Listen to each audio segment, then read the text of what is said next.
అందరికీ నమస్కారం అండి. ఇక్కడ మెసేజ్‌లో పేరు షార్ట్‌కట్‌లో ఉంది. మాంది గ్రహము, గుళిక గ్రహము అనేవి కూడా ఉన్నాయి కదండీ! వాటి యొక్క ఫలితాల గురించి కొంత మాకు వివరణ ఇవ్వండి అని అడిగారు. మాంది గ్రహమైనా, గుళిక గ్రహమైనా అది ఇంగ్లీష్‌లో యూరినస్, నెప్ట్యూన్, ప్లూటో ఇవి గ్రహాలు వాటి యొక్క ప్రభావాలు ముండేన్ ఆస్ట్రాలజీలో ఎక్కువగా ఉంటదండి. మామూలు జ్యోతిష్య శాస్త్రంలో అంతగా వాటికి ఇంపార్టెన్స్ ఇవ్వలేదు. ఎందుకంటే సునామీ రావాలన్నా, భూకంపాలు రావాలన్నా, లేకపోతే ప్రళయాల గురించి వచ్చినప్పుడు ఈ 3 గ్రహాలని కూడా పరిగణనలోకి తీసుకుంటారు. ఇది ముండేన్ ఆస్ట్రాలజీలో. ఇవి ఏ ఏ దిక్కుల్లో, ఏ ఏ గ్రహాలతో సంబంధం ఉన్నదో వాటికి తగ్గట్టుగా వైపరీత్యాలొచ్చే అవకాశాలు ఎక్కువగా ఉంటాయి.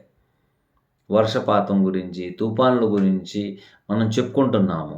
సో, వాటి మూలంగా వచ్చే ప్రభావాలు కూడా ఉంటాయి. అవి కూడాను మన సాంప్రదాయ జ్యోతిష్యంలో కొంత తక్కువగానే ఇచ్చారు. పెద్దగా ఇవ్వలేదు. ఎందుకంటే ఇవి శని యొక్క కారకత్వాలతో సంబంధం ఉన్న గ్రహాలవి. కాబట్టి శని ఇస్తే అభివృద్ధి యోగం ఇస్తారు. లేకపోతే అధోపాతాళంలోకి తొక్కేస్తారు. కాబట్టి అవి కూడాను ఏ ప్రాంతానికి సూచిస్తున్నాయో, ఏ రాష్ట్రానికి సూచిస్తున్నాయో, ఏ దేశానికి సూచిస్తున్నాయో ఆ దేశాల్లో, ఆ రాష్ట్రాల్లో, ఆ ప్రాంతాల్లో సునామీలని, భూకంపాలని ఇవన్నీ రావడానికి కొంత దోహదపడే అవకాశాలు ఎక్కువగా సూచిస్తున్నాయి. వాటిని పెద్దగా ఇంపార్టెన్స్‌గా మన జ్యోతిష్య శాస్త్రంలో నా పరిజ్ఞానం అంతవరకు పెద్దగా ఇబ్బందిదాయకమైన సూచనలేమి కనపడట్లేదు దాంట్లో. అయితే ఏంటంటే ఉన్నాయి. చాలా గ్రహాలున్నాయి. కానీ వాటి అన్ని ఫలితాలు రాయలేదు. కేవలం ఈ 9 గ్రహాలు ప్లస్ ఈ యూరేనస్, నెప్ట్యూన్, ప్లూటో కూడాను తీసుకున్నారు. తీసుకొని వెస్టర్న్ ఆస్ట్రాలజీలో ఎక్కువగా వీటిని కూడాను ఉపయోగిస్తున్నారు.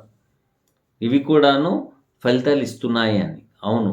ఖచ్చితంగా ఫలితాలు ఇస్తాయి. ఎందుకంటే ప్రతి గ్రహము తన యొక్క నేచర్ యొక్క ప్రభావాన్ని మానవాళి మీద మరియు జంతువుల మీద, పక్షుల మీద, తర్వాత అడవుల మీద ఇవన్నీ వాటి యొక్క ప్రభావాలుంటాయి.